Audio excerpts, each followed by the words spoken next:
Jusqu'à 9h, Good Morning Business. Et à 7h45, nous sommes avec l'un des meilleurs avocats de la 5G. En tout cas, vous allez la défendre. François Barraud, vous êtes président de l'IDAT, ce think tank spécialisé dans l'économie numérique, les technologies appliquées à tous les secteurs de l'économie. Merci d'être avec nous ce matin.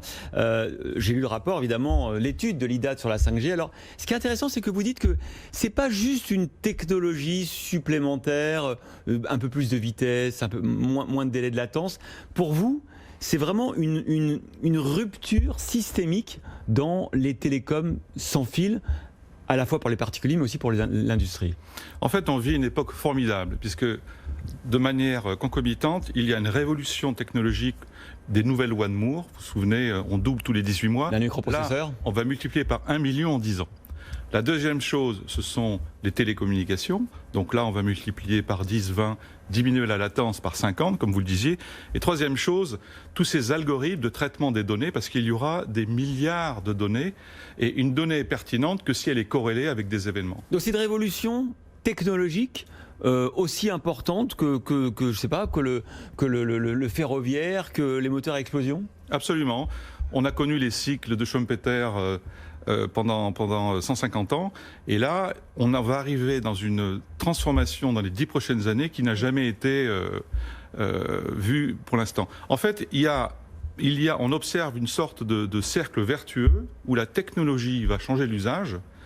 L'usage va changer les business models et les business models vont canaliser les investissements. Et ce cercle va tourner de plus en plus vite. Et cela va impacter tous les secteurs de l'économie, le rail, l'automobile, le fonctionnement des entreprises. La santé. La santé, oui, on en a parlé hier. Et on l'a vécu pendant 3 mois et demi pendant le confinement. Les utilisateurs de Zoom ou Teams ou Skype, etc. ont pu continuer à travailler. Mais ça va changer aussi les usages. Pourquoi aller au bureau? Qu'est-ce qu'on y fait? Est-ce que ça vaut le coup d'avoir des tours à la défense de plusieurs milliers de personnes? Donc vous voyez, ce cercle vertueux qui tournait lentement va tourner de plus en plus vite. Et vous dites que ce débit, ce délai de latence vont constituer un avantage compétitif différentiel et que donc ceux qui ne l'adopteront pas ou les pays qui seront en retard vont décrocher. Alors, aujourd'hui, c'est le D-Day à 9h30, il y a la compétition qui commence. France, il faut savoir, la mauvaise nouvelle, c'est qu'il y a déjà 56 opérateurs qui l'ont en production industrielle dans 33 pays.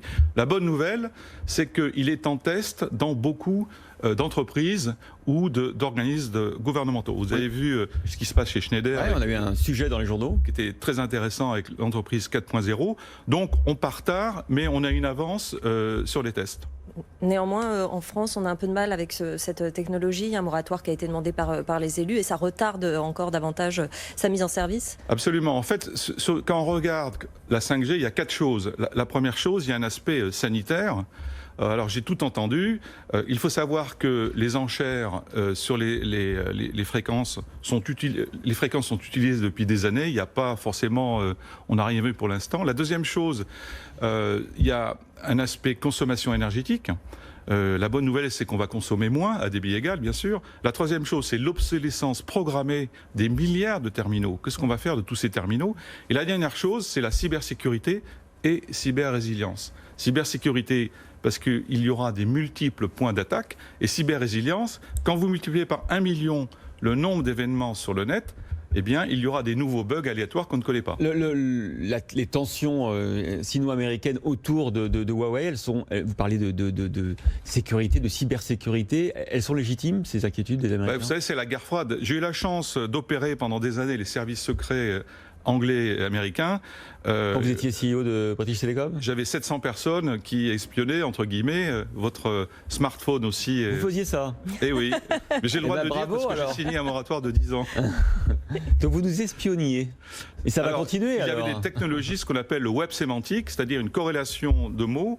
Et quand il y a 5 ou 6 mots, là, on s'intéresse aux gens. Donc, c'est intéressant ce que vous dites. Vous dites, voilà, avec British Telecom, on coopère avec services secrets. Donc ça veut dire que ça va continuer. Et en plus, il y a la question des équipementiers et de leur origine.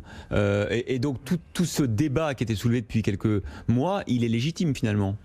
Alors, il est légitime, mais vous savez, quand vous achetez sur le net une poêle à frire, vous partez en vacances, vous êtes tout d'un coup abreuvé d'offres. Concernant Huawei, moi je ne prends pas parti, mais il n'y a pas de preuve manifeste aujourd'hui que Huawei va espionner. Après, il y a un débat, effectivement, les conséquences, les dommages collatéraux de la guerre sino-américaine, mais d'un point de vue scientifique, aujourd'hui, il n'y a pas de preuve. Dernière question, est-ce que vous pensez que l'écart entre les 4 opérateurs, d'ailleurs dont l'un, SFR, vous le savez, elle partage le même actionnaire que nous, est-ce que l'écart Orange, SFR, Bouygues, Free peut s'accroître parce que justement certains auront plus de fréquences que d'autres? Alors, la bonne nouvelle, c'est que je ne pense pas que ça va tellement changer pour les particuliers. En revanche, pour l'entreprise, et vous avez vu les annonces de Bouygues et de Free, C'est vrai. Ils rentrent sur ce marché. la vraie force de la 5G, c'est de donner une meilleure compétitivité industrielle à la France en accélérant le processus de 4.0 et qui va s'inscrire dans un processus de circuit court, c'est-à-dire qu'on va rendre nos usines beaucoup plus productives et performantes. Merci beaucoup François Barraud, président de l'IDAT, d'être venu ce matin dans Good Morning Business.